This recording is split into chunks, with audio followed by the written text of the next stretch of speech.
Welcome back from the break. I'm Uday Pratap Singh. You're joining us on NewsX this Saturday. Our big story this hour: violence has erupted in Islamabad, Pakistan, as protesters attempted to march towards the French embassy to register their anger towards French President Emmanuel Macron after cartoons of Prophet Muhammad were projected at government buildings.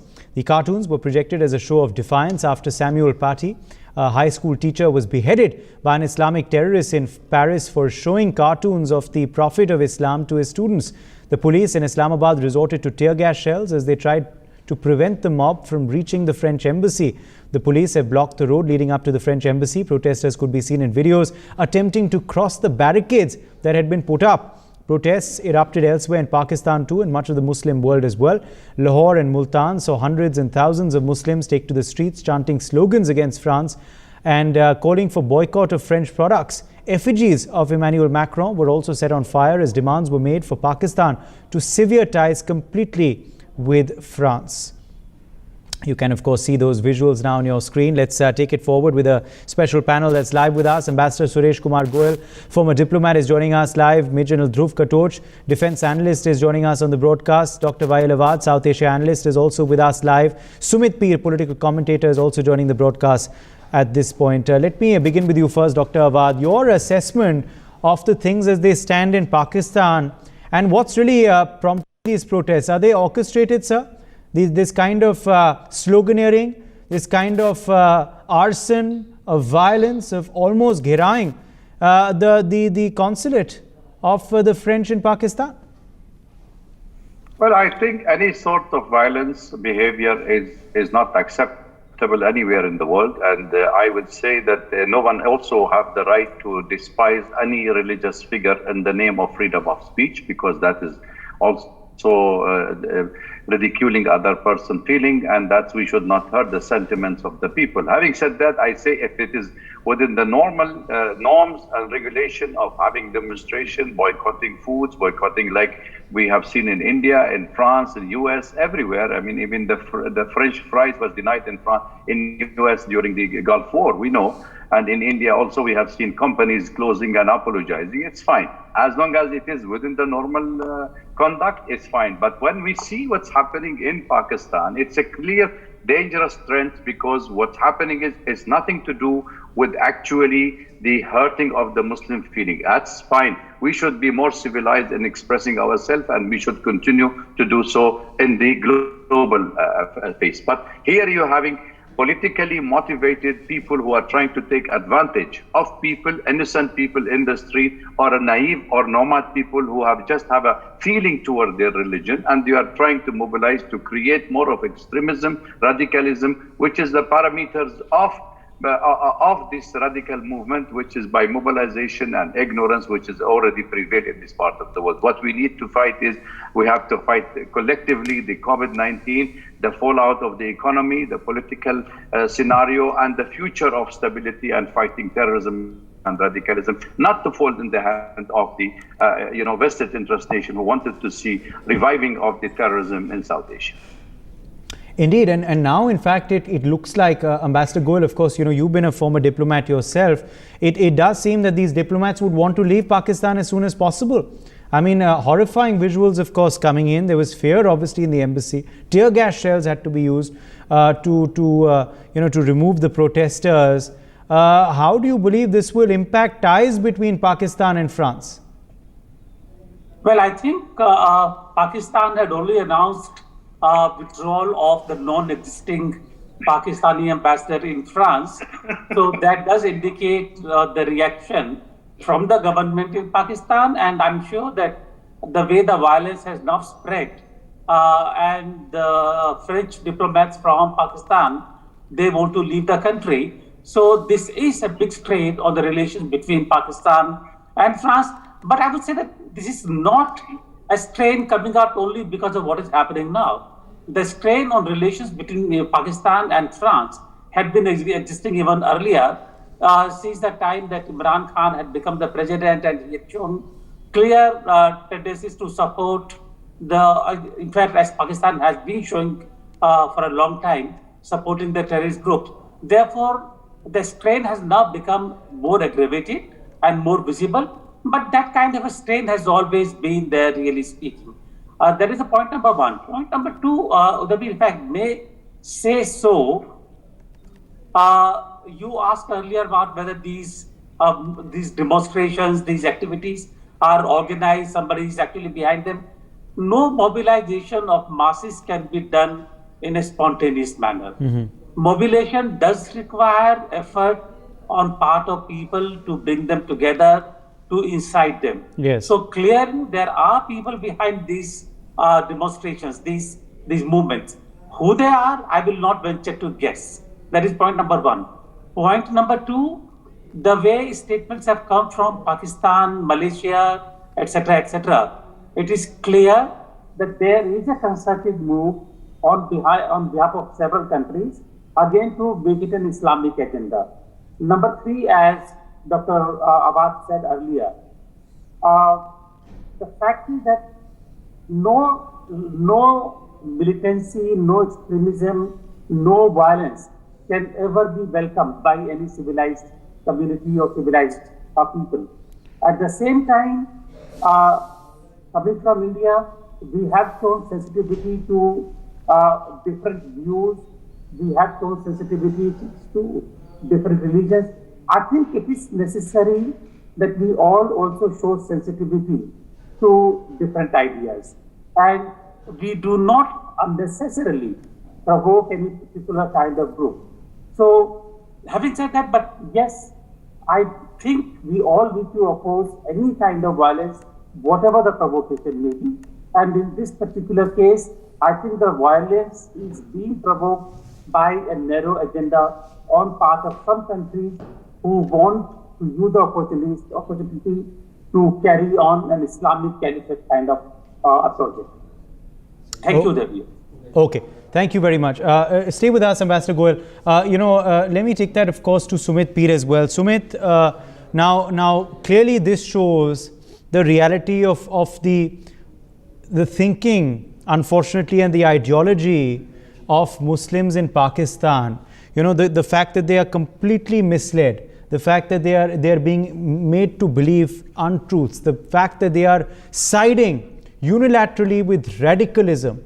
And this is obviously why we were trying to discourage, those sections of Indian protesters as well from indulging in these kind of scenes, because there's a difference between the Indian Muslims and the Pakistani Muslims. There's a difference between India and Pakistan. Sumit, what do you make of these very violent protests which have rocked many parts of Pakistan, not just Islamabad, where this consulate is present, but many other parts as well?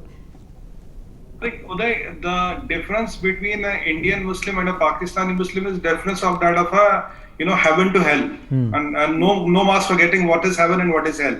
So there's no comparison. There's no comparison between them. What you see in Pakistan, it is that Imran Katora Khan is failing again, and his ISI is feeling the heat. His army is feeling the heat. What are they doing?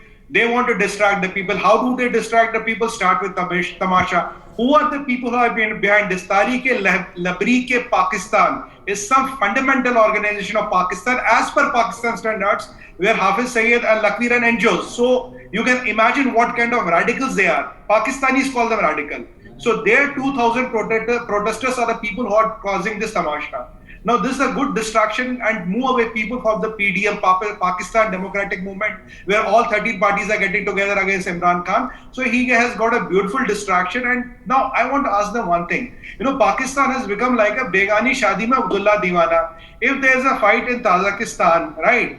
If there's a fight between Armenia and Azerbaijan, what is Pakistan's special forces doing there? Now, the problem is that if you look at Pakistanis, I pity these innocent people. I mean, you go and ask them, you tell them, I can bet you Uday one thing. You ask them to point out where France is in the world map. Even one cannot point you. You ask them a difference, what is the difference between Nice and Nice? They were a beheading in Nice. Now tell them what is the difference between Nice and Nice. They will have no head and tail of what is Nice and what is Nice. So these are the kind of people whom you heard in things, and you disrupt the peace, you distract the world media, you get the world media to talk about it, and the Katora Khan gets away with his misdeeds. That is what is happening. This is a Argo kind of a movement which happened in Iran. But what did Argo happen? We've all seen the movie. That left a permanent scar with American and Iranian relations. So the dispensation of Pakistan and the military mullah nexus has to be careful. This tamasha can cause you a permanent wedges with the Western world, including France. You are already living by alms. You are already living by begging to China. So if you start distracting and cutting your relations with all people in the world and using your people, the problem is you are using your people as cannon fodder. These people, as I told you, they don't know where is France. They don't know what is the difference between nice and east. So they are just going, they must, I don't know how many rupees are they given. They are just protesting, ye ho gaya, wo ho gaya. And even Uday, if somebody goes and interviews and asks them 10 questions, it's like a CA protest in India. They do not know what is the CA. They do not know what is the NRC. They don't know what is the difference between the two. These all protests, like Goel Sahab rightly said, are managed and manicured. Somebody is funding them, somebody is facilitating them. They are a good smoke screen to shadow your failures, to shadow failures of Imran Khan, Niazi and his Wahhabi military. So this is an excellent move. He would have prayed to God. He would have thanked God. चलो आपने खुदा एक अच्छा तोहफा भेज दिया. फिलहाल लोगों को इसमें put them into this. Let people get distracted with this. I'll get few more weeks of survival, and then great God send me something else like that. The people, these political vultures love this, Uday. But we have to call it Indian Muslims. So you believe that this could lead to Pakistan becoming bankrupt because all the aid will go for a toss?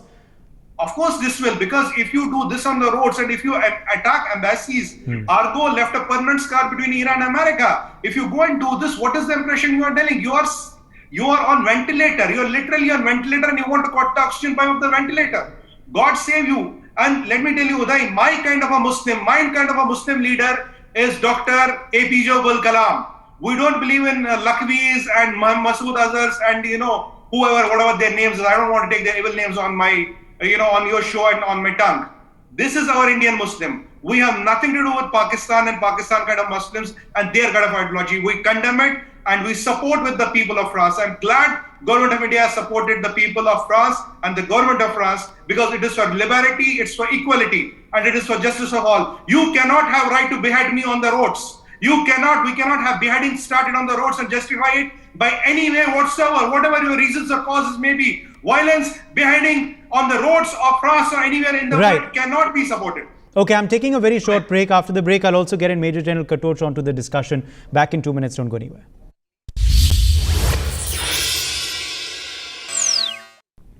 Welcome back from the break. Major General Katoch is also live with us on this broadcast. Major General Katoch, in your opinion, how do you view, of course, these protests? Who do you believe is behind spurring them on?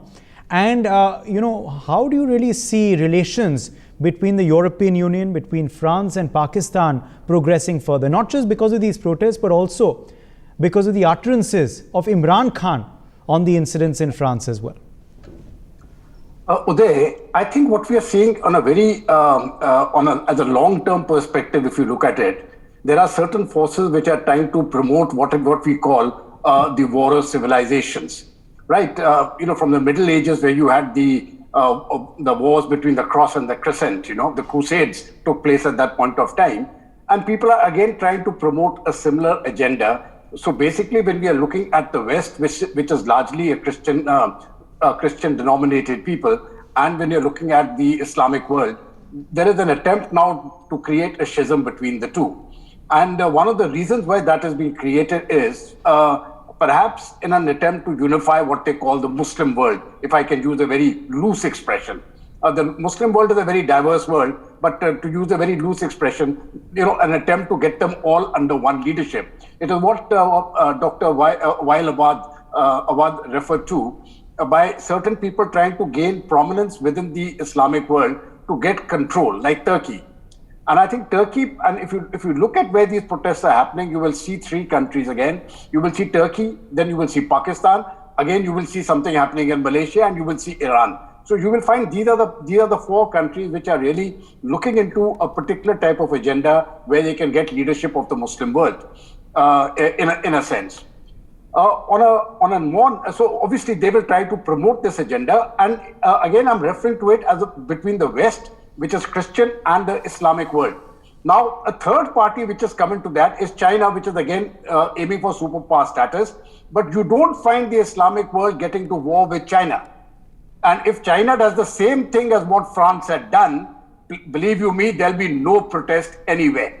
So they can go, they can make those same cartoons of Muhammad and place them anywhere. You won't find a single Pakistani or a Turk or anybody else protesting. That much I'm quite certain. Now, on the second point, I think Sumit Peer has, in my view, has hit the nail on the head. This particular incident, so to say, has actually come as a blessing in disguise for the Pakistani establishment. Now, they were reeling. You see, the movement for democracy, which is picking up in Afghanistan, it had the military on the back foot. It had the Imran Khan government on the back foot. And now suddenly they've got an agenda. So it is very easy for the Pakistani military establishment to prop up a group like the Labai group, right? And tell them, go ahead. And then you will find all these protests taking place in Lahore, etc., and Lahore, Karachi, Islamabad, wherever you want these protests to take place. But I think that people must realize a fundamental difference. If you attack the French embassy in Pakistan is the sovereign territory of France. That is the point.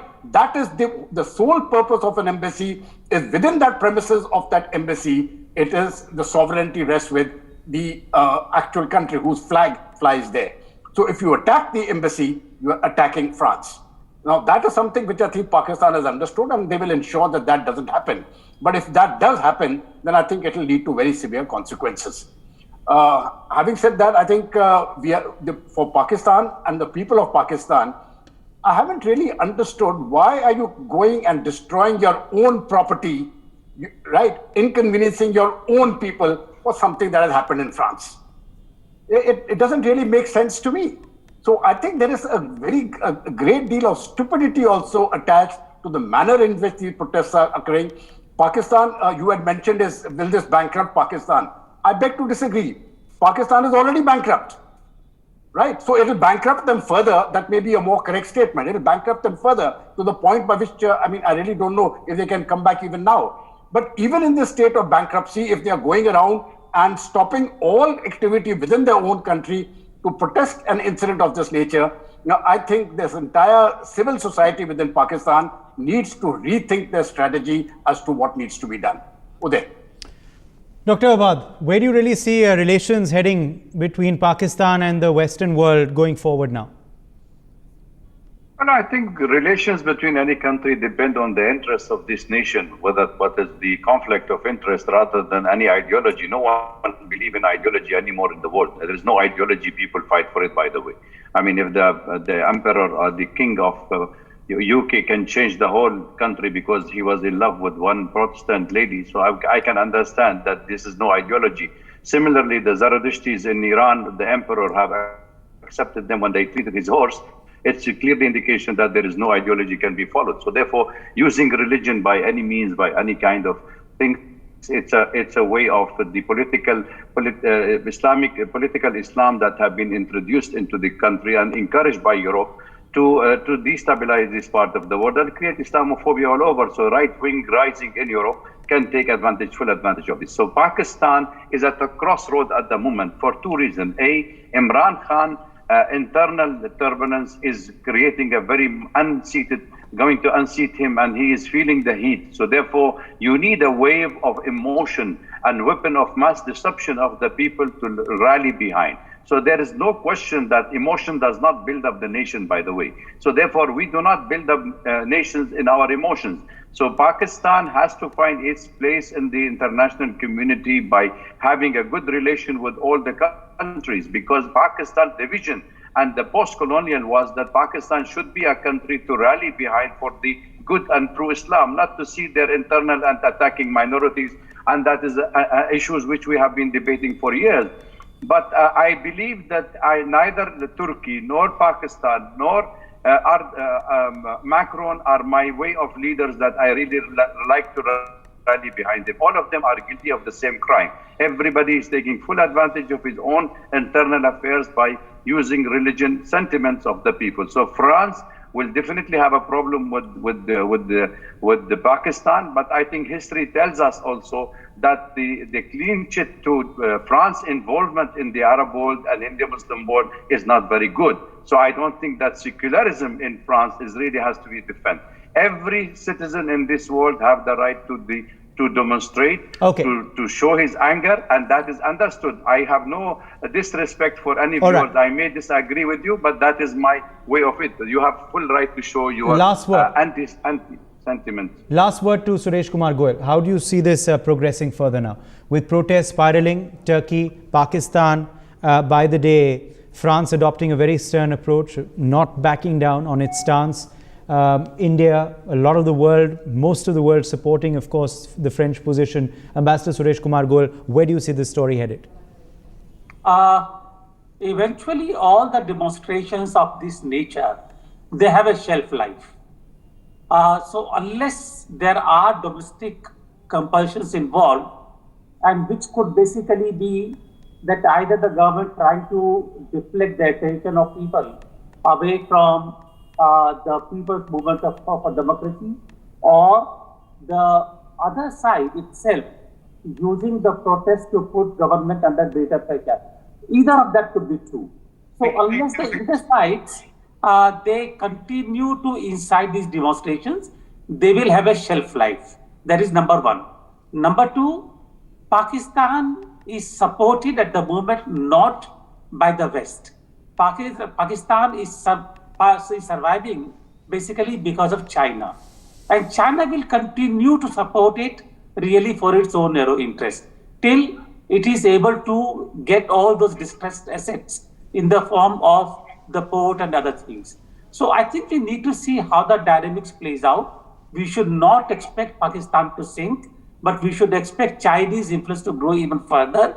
All I would wait also to see is how does the Middle East play up. Eventually, the Islamic sentiments are too powerful for them to ignore.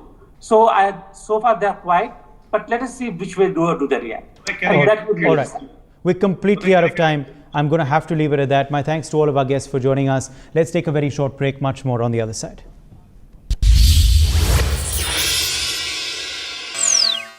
For more such videos, subscribe to the NewsX YouTube channel, hit the bell icon.